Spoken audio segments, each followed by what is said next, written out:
Looking back at that outing, how much did you think the first inning kind of was the key for David, leaving the runner on second there and kind of?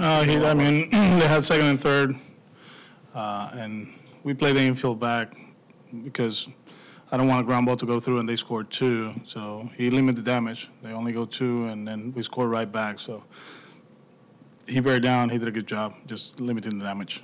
In these last six starts, is there some kind of common denominator for you with how he's pitched? Excuse me? In the last six starts for him, Mm-hmm. is there some kind of common denominator for him in terms of how he's pitched?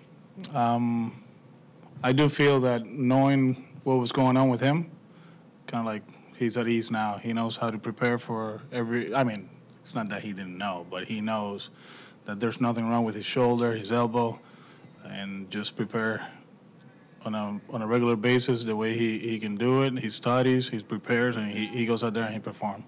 I've been saying it all along, and since day one, seeing this guy throwing bullpens, there's a lot of conviction behind every pitch, and there's a purpose behind every pitch.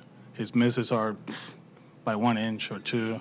He's always around the plate. He does a good job pitching to the edge of the strike zone, and he's been good for us. Alex, could you just comment on Craig Kimbrell's outing? That was good. Pete talked about using it today, and we use it in the right spot. So good fastball, good breaking ball. Was able to expand both sides, up and down with the breaking ball.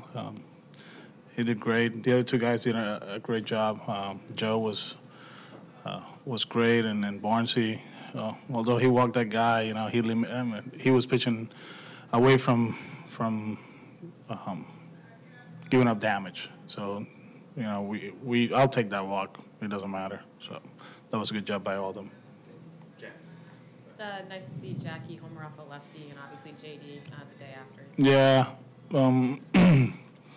Jackie stayed, I think it was a fastball, stay in the middle of the field. As soon as he hit it, we knew it was gone, so that's a good sign. He's been consistent for, 2.5 weeks, 3 weeks. We're very happy with the progress, the approach, and what he's doing on a daily basis. And JD, it's Saturday. Alex, Devers was very busy today. And over the last 3 weeks, it seems like he sort of settled in there at third base defensively. What are the factors that have led to that? I do feel he's been playing solid defense the whole season. The errors, that's all depends how you see it. There's an obstruction. There's a few things there that really he can't control. But he's been consistent at his pace. I still remember there was an error against Kansas City that one. It was about being young and not recognizing who was running. It was a ground ball by Salvador Perez that he charged, and now you can see him, moving his feet, going up and down. I mean, his arm is precise, and he's a good one. And for whatever he's going offensively, he's doing an outstanding job defensively. So we're very happy with the way he's playing. Alex, just a little more on JD, and I know you've had to answer this a lot this year, but can you talk about just the way he can stay back on a changeup and his power the other way, and how impressive that is? It is impressive, and he's consistent at it. We always talk about his preparation, how he goes about his business, and he has a plan in every at bat. I hope we don't do that, but it'd be cool to put a camera, in the cage in between the bats. There's a lot of work there, and he prepares. He knows what he's looking for.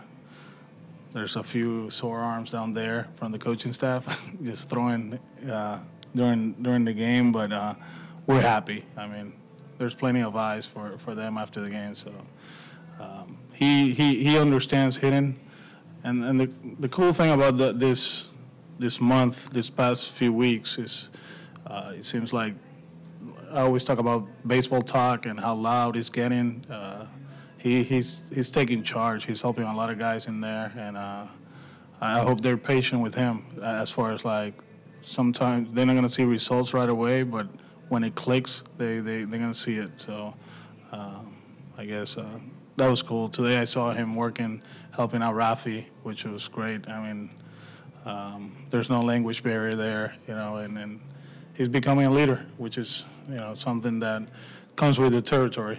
We signed this guy, to do what he's doing offensively, but there's other stuff that comes in when you sign a contract like that, and he's doing it. Alex, we're concerned now about JD's back situation and whether it would be a lingering type of thing, and was he doing a little too much in the cage and stuff, or? No. I do feel it was just, that stretch of playing all those day games here and then flying all the way to Houston and coming back. I think the hotel we stay in Houston is a good one, but there's a lot of people that didn't like the beds, I guess. I heard it from other people, but it's still a good hotel. So hopefully it's just that. But you saw him today. He was moving around. Actually, the big test was in the 8th inning when he got on. They threw over and he dove. So there was no hesitation, which it was good. Anything else? Oh, one here, right here. Just was wondering, with JD's kind of consistent ability to hit and get on base, how important was that in terms of kind of building offensive momentum, especially after the White Sox had that big first inning? No, it's a different lineup, obviously, with him. There's guys that everybody benefits. I'm not saying he protects other guys, but other guys, they know that they don't have to try to do too much. And I'm not saying that was the case yesterday, but he's a game changer. He's done it throughout his career with Detroit. He did it with Arizona, and he's doing it with us.